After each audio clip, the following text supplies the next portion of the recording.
नमस्कार दोस्तों, स्वागत है आप सभी का हमारे YouTube चैनल रत्नाकर क्लासेस में। आज हम केमिस्ट्री के एक नए टॉपिक के बारे में पढ़ेंगे। वैसे तो ये जो क्लास स्टार्ट की है केमिस्ट्री की, ये बहुत ही बेसिक है। आप किसी भी क्लास में हो, चाहे 9th 10th 11th 12th, आपने बिल्कुल भी केमिस्ट्री को नहीं पढ़ा है तो आप इस टॉपिक से स्टार्ट कर सकते हैं। तो आइए देखते हैं। सबसे पहले यहाँ पर लिखा है परमाणु क्रमांक। तो ये परमाणु क्रमांक क्या होता है? ये परमाणु क्रमांक है क्या, उसके बारे में देखेंगे हम। सबसे पहले परमाणु क्रमांक के बारे में जानेंगे। तो परमाणु क्रमांक को जानने से पहले परमाणु जो शब्द है उसको जानते हैं, क्योंकि परमाणु जो शब्द है उसके बारे में जानेंगे हम। इसके बाद क्रमांक का मतलब होता है नंबर से। देखिए ये लिखा है एटॉमिक नंबर। तो आइए परमाणु क्या है, परमाणु के बारे में देखिए, थोड़ा सा देख लेते। किसी पदार्थ का छोटे से छोटा भाग या कण जिसे विभाजित नहीं किया जा सकता, तो ये छोटे से छोटे कण को बोला गया है परमाणु। ये बात बताई थी डाल्टन नामक वैज्ञानिक ने, ठीक है ना, उसे परमाणु बोला गया था। लेकिन ये बात गलत सिद्ध हो गई थी आगे चल के, जब इलेक्ट्रॉन प्रोटॉन न्यूट्रॉन की खोज हुई थी। तो लिखा है यहाँ पर, आधुनिक मतानुसार परमाणु एक विभाजित कण है जो इलेक्ट्रॉन प्रोटॉन तथा न्यूट्रॉन से मिलकर बना है। तो ये आपको ध्यान रखना है। पहले परमाणु क्या होता है, पहले परमाणु के सबसे पहले बताया गया था कि परमाणु एक अविभाज्य कण है। लेकिन जब इलेक्ट्रॉन प्रोटॉन न्यूट्रॉन की खोज हो चुकी थी तो ये बताया गया था कि परमाणु को भी विभाजित किया जा सकता है। और परमाणु के 3 मौलिक कण हैं, ये इलेक्ट्रॉन प्रोटॉन और न्यूट्रॉन।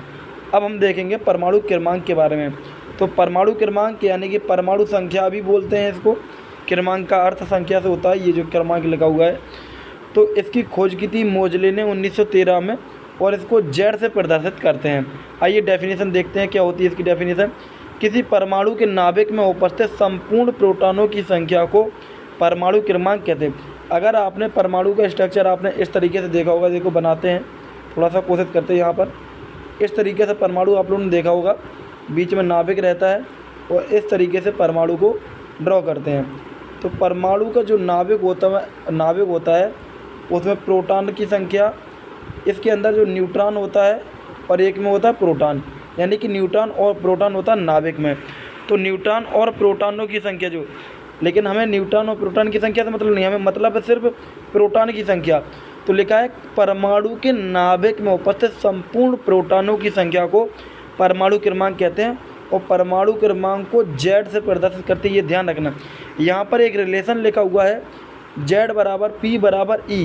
देखो यहाँ जेड तो हो गया आपका परमाणु क्रमांक जिसको प्रदर्शित करते हैं, पी मतलब प्रोटॉन को ही बता रहा है परमाणु क्रमांक, ई इस वजह से लिखा है कि कोई भी परमाणु है, परमाणु जो होता है उदासीन होता है, तो इसी वजह से, क्योंकि उसमें इलेक्ट्रॉन की संख्या और प्रोटॉन की संख्या बराबर होती है, इस वजह से यहाँ पर एक रिलेशन लिखा है, जेड बराबर पी बराबर ई। यहाँ पर लिखा पी प्रोटॉन है, ई इलेक्ट्रॉन है।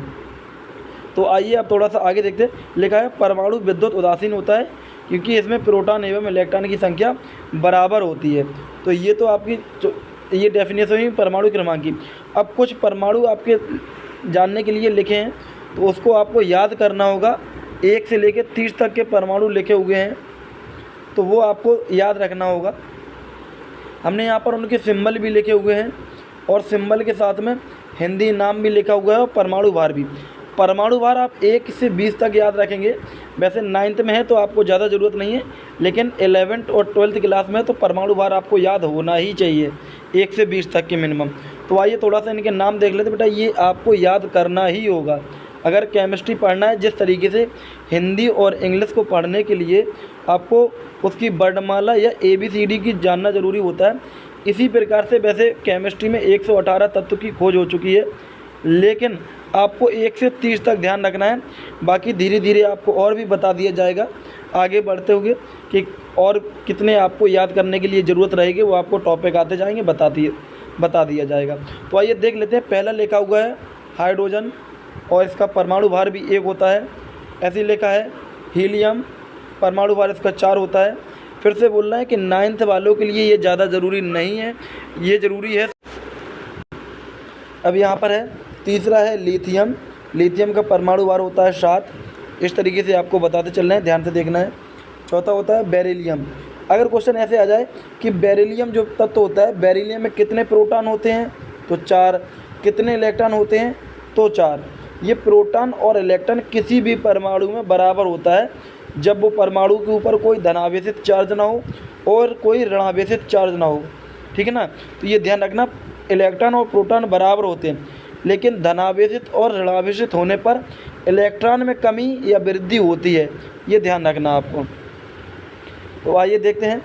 4 हो गया परमाणु क्रमांक बेरिलियम का, परमाणु भार ये 9 है।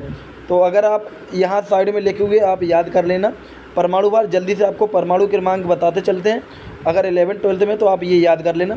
वैसे 9th वालों के लिए एक छोटा सा चैप्टर है मोल संकल्पना, 9th वालों के चैप्टर में है परमाणु अणु में मोल संकल्पना, तो उसमें थोड़ा सा ज़रूरत पड़ेगा इसमें, तो वहाँ पे 2-3 में ही काम हो जाएगा, आपको बता देंगे कौन कौन से। वैसे सबसे ज़्यादा ज़रूरी है कार्बन, हाइड्रोजन। तो देखिए यहाँ पर आपको अभी बता रहे थे कि कौन कौन से इंपॉर्टेंट्स हैं, वो देख लीजिए। एक तो हाइड्रोजन बहुत ज़्यादा इंपॉर्टेंट है, तो हाइड्रोजन याद कर लेना। फिर आपको इंपॉर्टेंट मतलब परमाणु भार के बारे में बात कर रहे हैं, परमाणु क्रमांक तो आपको 1 से 30 तक याद करना ही होगा, और आपको आज बता दे रहे हैं 1 से 20 तक, इसके बाद 21 से 30 तक रहेगा नेक्स्ट वीडियो में। परमाणु भार के बारे में बता रहे हैं कहाँ तक ज़रूरत है आपको। एक हाइड्रोजन का याद करना है, और कार्बन, नाइट्रोजन, ऑक्सीजन, ये बहुत ज़्यादा ज़रूरी है। तो परमाणु क्रमांक भी देख लेते हैं। 4 बेरिलियम का हो गया था हमारा, 5 बोरान है, और ये सॉरी यहाँ पर 10 लिखेगा, यहाँ पर 10 लिखेगा। बोरान का जो परमाणु भार होता है वो 10 होता है, इसको करेक्शन कर लेना, थोड़ा सा नहीं लिख पाए होंगे जल्दी में। कार्बन का 6, 12 हो जाएगा। नाइट्रोजन का 7 होता है, परमाणु भार 14 होगा इसका। ऑक्सीजन का जस्ट डबल है, 16, जिस तरह नाइट्रोजन कार्बन का है। नेक्स्ट है फ्लोरीन का 19 होता है, 10 होता है। ये परमाणु क्रमांक किस साइड लिखे हुए हैं, ये परमाणु भार। ठीक है, तो यहाँ पर नेक्स्ट देखेंगे नियॉन। इसके बाद आपको एक इम्पोर्टेंट है सोडियम का। सोडियम का परमाणु भार बहुत ज़्यादा इंपॉर्टेंट है, काम आता रहेगा आपको। ठीक है, 11th-12th तक में। तो ये हो गया था हमारा नियॉन हो गया था, परमाणु क्रमांक 10 है और परमाणु भार 20 है। परमाणु क्रमांक की बात करते चल रहे हैं, परमाणु भार आपको याद कर लेना। ठीक है, तो आइए देखते हैं जल्दी से। मैग्नीशियम हो जाएगा 12, एल्यूमिनियम 13, सिलिकॉन 14 हो जाएगा, 15 हो जाएगा फास्फोरस, 15 हो जाएगा आपका फास्फोरस। इसके बाद देखिए 15 फास्फोरस हो गया, 16 हो जाएगा सल्फ़र, 17 क्लोरीन, 18 ऑर्गन। ये AR लिखा हुआ है, इस तरीके से AR लिखना है आपको यहाँ पे। ठीक है, आर अगर समझ में नहीं आ रहा तो इस तरीके से आपको लिखना है। ठीक है, नेक्स्ट देखेंगे 19 होता है पोटेशियम, 20 होता है कैल्शियम। ये हम नेक्स्ट क्लास में देख लें, कैल्शियम ऐसे लिखा जाता है, नेक्स्ट क्लास में हम देख भी लेंगे। अब देखिए यहाँ पर क्लोरीन का भी परमाणु भार बहुत ज़्यादा इंपॉर्टेंट है, पोटेशियम का और कैल्शियम का परमाणु भार होता है 40, जो हम अगली क्लास में देख लेंगे। एल्यूमिनियम, मैग्नीशियम और सोडियम, ये परमाणु भार आपको याद रखना है इसकी। और परमाणु क्रमांक तो 1 से 30 तक कराएंगे ही, आज आपको 20 तक बताया गया है, नेक्स्ट वीडियो में हम आपको 1 से 30 तक करा देंगे। Okay, thank you.